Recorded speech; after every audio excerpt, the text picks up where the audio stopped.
લોભિયા હોય ત્યાં ધુતારા ભૂખ્યા ન મરે, તે કહેવત સાર્થક. પારડીના ખૂંટેજમાં તાંત્રિક વિધિના નામે ₹2.15 લાખની છેતરપિંડી કરનાર એકની ધરપકડ કરી. વલસાડ જિલ્લાના પારડી તાલુકાના ખૂંટેજ ગામમાં લોભિયા હોય ત્યાં ધુતારા ભૂખ્યા ન મરે, તે કહેવતને સાર્થક કરતો એક કિસ્સો સામે આવ્યો છે, જેમાં તાંત્રિક વિધિના બહાને એક વ્યક્તિએ અન્ય એકને ₹5 કરોડ બનાવી આપવાની લાલચ આપી કુલ ₹2.15 લાખની છેતરપિંડી આચરી છે.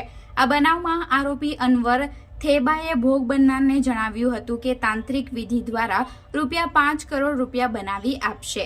આ લોભામણી લાલચમાં આવીને ભોગ બનનાર વ્યક્તિએ આરોપીની જાળમાં ફસાયો હતો.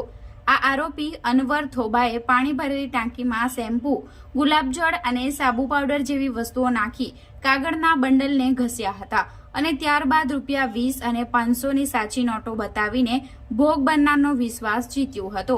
આ વિશ્વાસ કેળવ્યા બાદ આરોપી અનવરે તાંત્રિક વિધિ માટે જરૂરી મટીરીયલ્સ અને વિધિ પૂર્ણ કરવાના બહાને ગૂગલ પે તથા રોકડ સ્વરૂપે ભોગ બનનાર પાસેથી ₹2,15,000 પડાવી લીધા હતા.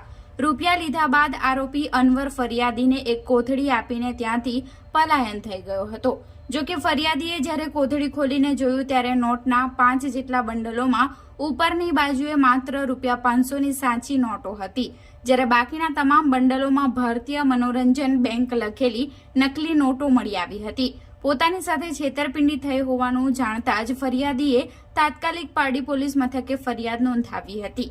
પારડી પોલીસે તાંત્રિક આરોપી અનવરભાઈ થેબાની ધરપકડ કરી આ મામલે વધુ તપાસ હાથ ધરી છે.